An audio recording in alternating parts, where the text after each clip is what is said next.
আজ হলো 22শে এপ্রিল 2026।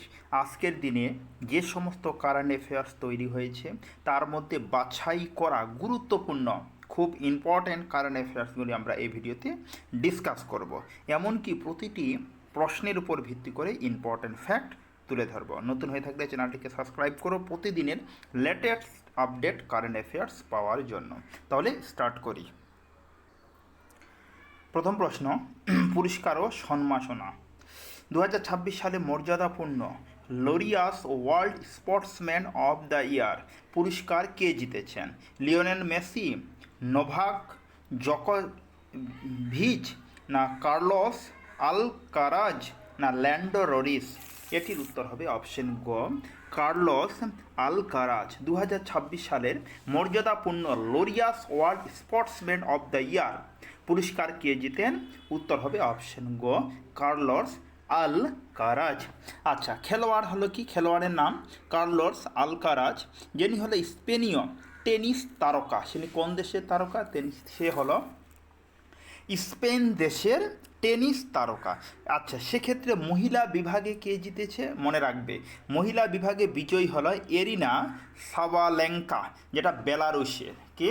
মহিলা বিভাগে টেনিস 2026-এ যে world sportsman of the year মহিলা খেতাবের ক্ষেত্রে জিতেছে এরিনা সাবালেঙ্কা, বেলারুশ।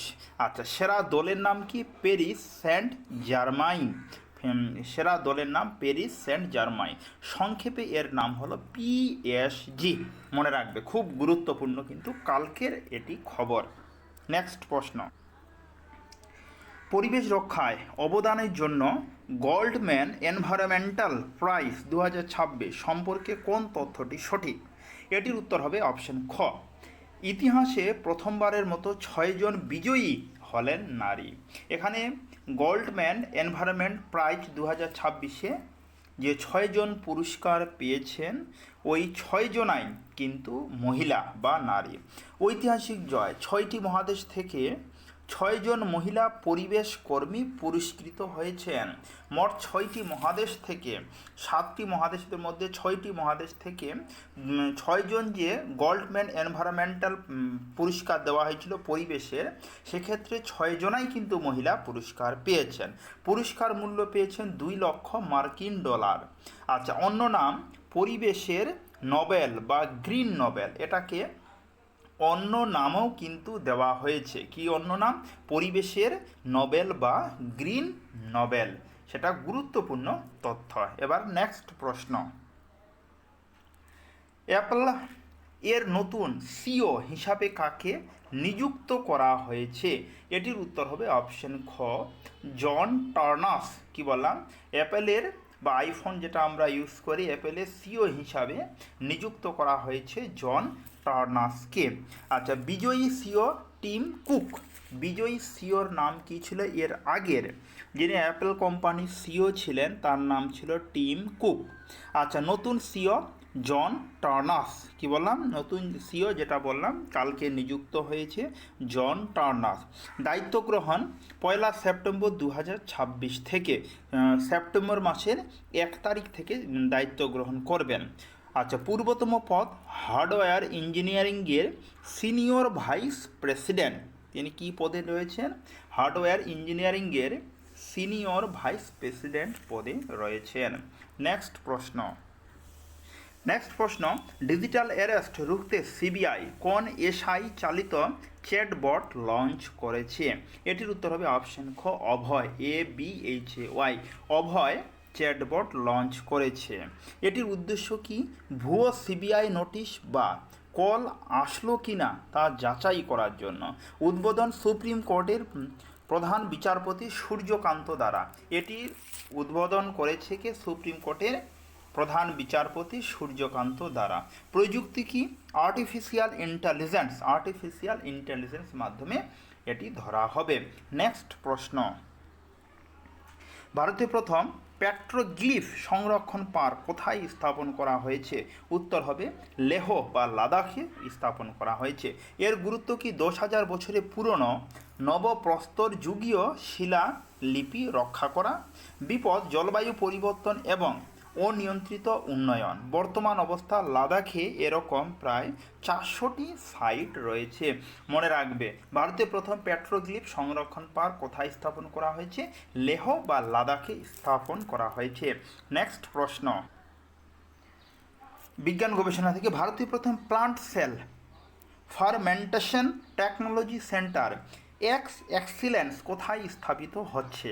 এটির উত্তর হবে ITI মাদ্রাজ। কোথায় স্থাপিত হচ্ছে? মাদ্রাজ স্থাপিত হচ্ছে। অংশীদার হার্বালাইফ ইন্ডিয়া এবং IIT মাদ্রাজ। মূল সুবিধা ল্যাবরেটরিতে কৃত্রিম কোষে ভেষজ বায়োমাস তৈরি করা, এটি গুরুত্বপূর্ণ কিন্তু। গাছ না কেটেই উচ্চমানের ঔষধি নির্যাস উৎপাদন করা। যেটা ভারতীয় প্রথম plant sell fermentation technology centre স্থাপিত হচ্ছে IIT মাদ্রাজে স্থাপন করা হচ্ছে। এটির উদ্দেশ্য হলো কোনো গাছপালা না কেটে ভেষজ উদ্ভিদ বা মেডিসিন তৈরি করা। নেক্সট, পরের প্রশ্ন, বাংলাদেশে ভারতের নতুন হাই কমিশনার হিসাবে কাকে নিযুক্ত করা হয়েছে? দীনেশ ত্রিবেদী। রিপিট করছি, বাংলাদেশে ভারতের নতুন হাই কমিশনার হিসাবে কাকে নিযুক্ত করা হয়েছে? দীনেশ ত্রিবেদী। পরিচয়, প্রাক্তন কেন্দ্রীয় মন্ত্রী দীনেশ ত্রিবেদী। দীনেশ ত্রিবেদী ছিল প্রাক্তন কেন্দ্রীয় মন্ত্রী। গুরুত্ব, প্রতিবেশী দেশের সাথে ভারতীয় কূটনৈতিক সম্পর্ক মজবুত করাই ছিল এর মূল লক্ষ্য। তার নামটি মনে রাখবে, দীনেশ ত্রিবেদী বাংলাদেশে হাই কমিশনার হিসাবে নিযুক্ত হয়েছেন। নেক্সট প্রশ্ন, আন্তর্জাতিক T20 ক্রিকেটে সবচেয়ে বেশি রান করা ভারতীয় খেলোয়াড় কে হয়েছেন? উত্তর হবে স্মৃতি মান্ধানা। রিপিট করছি, আন্তর্জাতিক T20 ক্রিকেটে সবচেয়ে বেশি রান করা ভারতীয় খেলোয়াড় কে হয়েছেন? স্মৃতি মান্ধানা হয়েছেন। আচ্ছা, মাইন ফল্ক রোহিত শর্মার রেকর্ড ভেঙে সর্বোচ্চ রানের অধিকারী করেছেন স্মৃতি মান্ধানা। প্রতিপক্ষ দক্ষিণ আফ্রিকা বা ডারবানে আয়োজিত ম্যাচে তিনি কিন্তু সবচেয়ে বেশি রান করেছেন। নেক্সট প্রশ্ন,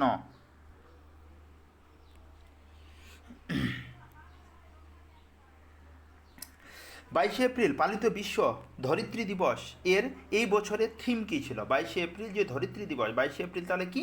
ধরিত্রী দিবস। মনে রাখবে, এর থিম কী ছিল? আমাদের শক্তি আমাদের গ্রহ। সূচনা, 1970 সালে মার্কিন যুক্তরাষ্ট্রে প্রথম পালিত হয়। ধরিত্রী দিবস প্রথমে মার্কিন যুক্তরাষ্ট্রে পালিত হয়েছিল 1970 সালে। লক্ষ্য ছিল বৈশ্বিক বা পৃথিবীর পরিবেশের সংরক্ষণ ও সচেতনতা বৃদ্ধি ছিল এর কিন্তু মূল লক্ষ্য। নেক্সট প্রশ্ন, মঙ্গলে প্রাচীন প্রাণের সন্ধানে নাসা এবং ESA 2028 সালে কোন রোভারটি পাঠাবে? উত্তর হবে অপশন গ, রোজালিন্ড ফ্রাঙ্কলিন। রোজালিন্ড ফ্রাঙ্কলিন রোভারটি পাঠাবে। কত সালে মঙ্গলে প্রাচীন প্রাণের সন্ধানে নাসা এবং ESA 2028 সালে কোন রোভারটি পাঠাবে? রোজাফিল্ড ফ্রাঙ্কলিন রোভারটি পাঠাবে। আচ্ছা, মিশনের নাম ExoMars। মিশনের নাম কি? ExoMars হবে রকেট। আচ্ছা, এক্সেল ফ্যালকন নেভি রকেটটির নাম। আর উদ্দেশ্য কি? মাটি 2 মিটার নিচ পর্যন্ত খনন করে প্রাণের সন্ধান করবে। তাহলে নেক্সট, পরের প্রশ্ন, DRDO এবং ভারতীয় নৌবাহিনী কোন এয়ার ড্রপেবল কন্টেইনার এর সফল পরীক্ষা সম্পন্ন করেছে? উত্তর হবে অপশন খ, ADC 150। আচ্ছা, বহন ক্ষমতা 150 কেজি লেপট করতে পারে। আর উপযোগিতা, দুর্গম স্থান বা মাঝ সমুদ্রে জরুরি সরঞ্জাম দ্রুত পৌঁছে দিতে পারে। তাহলে কি লঞ্চ করেছে, সম্পূর্ণ পরীক্ষা করেছে? ADC 150 সম্পূর্ণ পরীক্ষা করেছে ভারতের প্রতিরক্ষা বাহিনী। এবার নেক্সট প্রশ্ন, 2026 সালে নবম MS স্বামীনাথন পুরস্কার কাকে ভূষিত করা হয়েছে? উত্তর হবে অপশন খ, ডক্টর CH শ্রীনিবাস রাও। একে কিন্তু পুরস্কার ঘোষিত করা হয়েছে। বর্তমান পদ ভারতীয় কৃষি অনুসন্ধান সংস্থানের পরিচালক তিনি। আর ভারতীয় সবুজ বিপ্লবী জনক MS স্বামীনাথনের স্মরণে এই পুরস্কার দেওয়া হয়। মনে রাখবে, তাহলে 2026 সালে নবম, কত নম্বর? এটা কিন্তু নবম নাম্বার, 9 নাম্বার। MS স্বামীনাথন পুরস্কার কাকে ঘোষিত করা হয়েছে? ডক্টর CH শ্রীনিবাস রাওকে ঘোষিত করা হয়েছে। নেক্সট প্রশ্ন, আমি যতগুলি প্রশ্ন তুলে ধরলাম তার এক নজরে, যেমন কার্লোস আলকারাজ খেলাধুলা টেনিস মূল অর্জন কি করেছেন? জন টার্নাস। এটা একবারে স্ক্রিনশট নিলে কিন্তু আজকের মেন যেটা কারেন্ট অ্যাফেয়ার্স একদম হয়ে যাবে, আজকে একদম কমপ্লিট হয়ে যাবে যদি এটা স্ক্রিনশট নিতে পারো। সবটাই এখানেই আছে একবারে। আজকের প্রস্তুতি সম্পন্ন আজকেই এই কয়েকটি লেটেস্ট আপডেট কারেন্ট অ্যাফেয়ার্স তুলে ধরা হলো। কালকে একদম লেটেস্ট আপডেট কারেন্ট অ্যাফেয়ার্স আমার এই চ্যানেলে পেয়ে যাবে। নতুন হয়ে থাকলে চ্যানেলটিকে সাবস্ক্রাইব করতে ভুলো না। তাহলে আজকে অবধি কথা হচ্ছে এর পরের ভিডিওতে। ধন্যবাদ।